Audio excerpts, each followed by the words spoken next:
Hey guys, Luna here with a new video for the channel. Now today we're starting a new series for the channel. I know still no one watches my videos, but listen, I would like to start something new because listen, if there's a band that I kind of have a love-hate relationship with, that band is Coldplay. You know, I love Coldplay. They're the band that really got me into listening to music as often as I do, and because of them I ended up knowing so many different sounds and artists and bands. All of that I owe to Coldplay because the first album I've heard throughout, you know, the entire thing was Viva La Vida. Then after that I went to listen to Oasis, The Beatles, Joy Division, David Bowie, Queen, Pink Floyd, LCD Sound System, Kendrick Lamar, so many different artists that I love thanks to the fact that Coldplay hooked me in with that amazing album.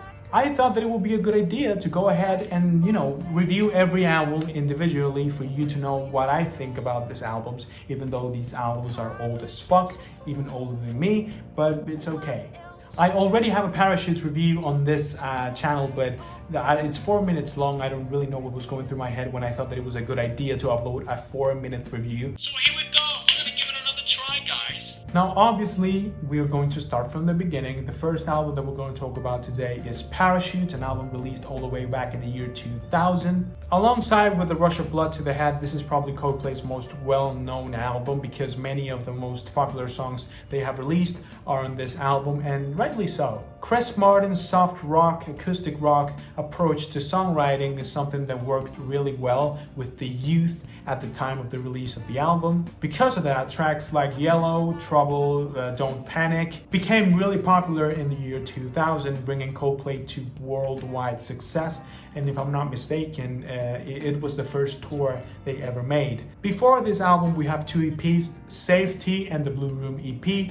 Honestly, those EPs are really short and the songs aren't really well crafted. Actually, if you want to know where the Radiohead comparisons came out, it's from many of the songs on these EPs. You know, the songs weren't really that bad, but it's just really different from what Coldplay ended up doing in Parachutes. Now, the Radiohead comparisons are a bit pointless in Parachutes itself because really the only song that resembles too much to a Radiohead song is High Speed, which is a complete rip-off. No one's gonna tell me that it isn't. But that's where it stopped, you know. The rest of the songs are really characteristical from Chris Martin's own songwriting. Even today, when Chris Martin goes acoustic, many of the songs resemble those of Parachutes and A Rush of Blood to the Head because it's just the way that Chris Martin writes songs. Guy Berryman does an amazing job on this album, really. I think that it's his best performance because it really knows how to create an atmosphere and go along well with the guitar and Chris Martin's voice, which is also a highlight in Coldplay's discography. The vocal performance by Chris Martin on this album is perfect. It goes really well with the music. Well, Champion doesn't really stand out much on this album. He doesn't really have the chance to, really. He's only there for rhythm most of the time, and it's fine, you know, he does the job, and that's fine for me.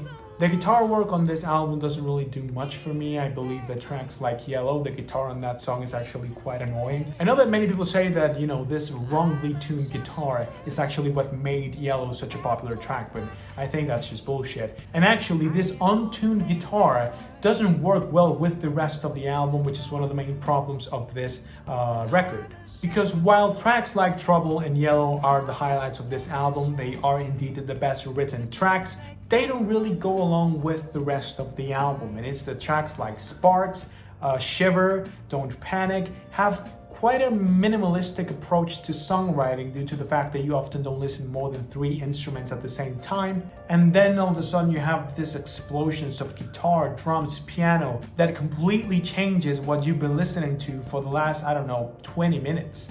I don't know, you know, I love these songs and I'm willing to forgive the fact that they don't really go well with each other because all of the songs on this album are really enjoyable. But it does take a few points out of the album because, you know, it definitely could have been avoided by just producing the song in a different way. And I think the song would have been equally popular, even if you took away this loud ass guitar. I mean, I think that this wrongly tuned guitar doesn't do anything for the song other than making it a bit annoying. Now, for me, the best song on this album is definitely Spice or We Never Change. I think that they are the most melodic songs.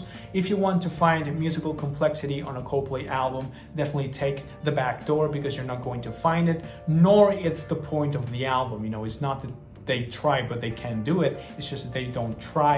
They just want the album to be nice to the ears, something similar to what Harry Styles did in his latest album, for example, or even Radiohead's early albums are pretty much the same thing. They just want to be melodic, they just want to be beautiful and enjoyable more than anything. And in that sense, you know, the album does deliver a really good track list because, as I said before, every track is really beautiful. It's well written, is well performed, and overall, you know, the whole atmosphere of the album, it's really chill and a type of album you would like to listen to when you've been heartbroken or you're about to fall in love with someone. But this album in particular, you know, the instrumentation does such a good job at putting you into this romantic mood that even if you're not in love, nor you have a love interest or something like that, you know, you're not in the mood, it gets you in the mood. And that is something that not many albums can say, especially with such simple songwriting. Something that I can't understand is why this album is only 10 tracks long, you know. From the previous EPs released, there were many songs that could have been on this album and, you know, would make the album so much better. For example, the track See You Soon and the track For You, tracks that weren't released with the album but as singles or B-sides for the album, if I'm not mistaken. Also tracks like Careful Where You Stand, you know, that if they were performed better, they could have gone in the album and make the album even better than what it actually is. But I don't know, they just decided to go with 10 tracks. Honestly, songs like High Speed could have gone out. You know, that song is really different from the rest of the album, but in a way that is just trying to sound like Thom Yorke. I know I've said this before, but I just have to say it again. Listen to this song. It's Radiohead. It has Radiohead written all over the place. Therefore, it doesn't really go well with the rest of the album. So why is the track there? I don't know. And you know, it's obvious that when they had to add more instruments into the songs, for example, in tracks like Trouble and Shiver, they didn't know what sound they wanted to make, because if you put songs like Yellow and Trouble together, they sound like two different bands. You know, if they weren't from Chris Martin's voice, which is the same, of course, you can tell that the songs don't match. And then you add Shiver and it matches even less. So yeah, I think that this was the album where they were trying to find their own sound, other than just making acoustic songs, because as I said before, the acoustic takes on this album are definitely the highlights. But honestly, if one compares this album to what they did in a feature with albums like X and Y, Rush of Blood to the Head, and Viva La Vida, this is probably the most uninteresting album out of the bunch. So yeah, I mean, this album is really enjoyable, one of the most enjoyable albums from the year 2000, but in terms of quality, you know, it falls a bit short.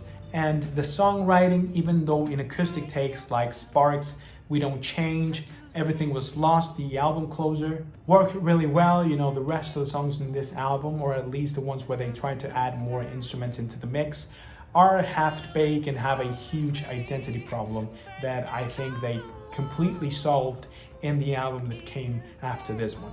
In terms of rating, I'm giving this album a 6 to a 7. It's definitely an album that I enjoy and an album that I come back often, but it's not as good as it was back in the day when I listened to it for the first time.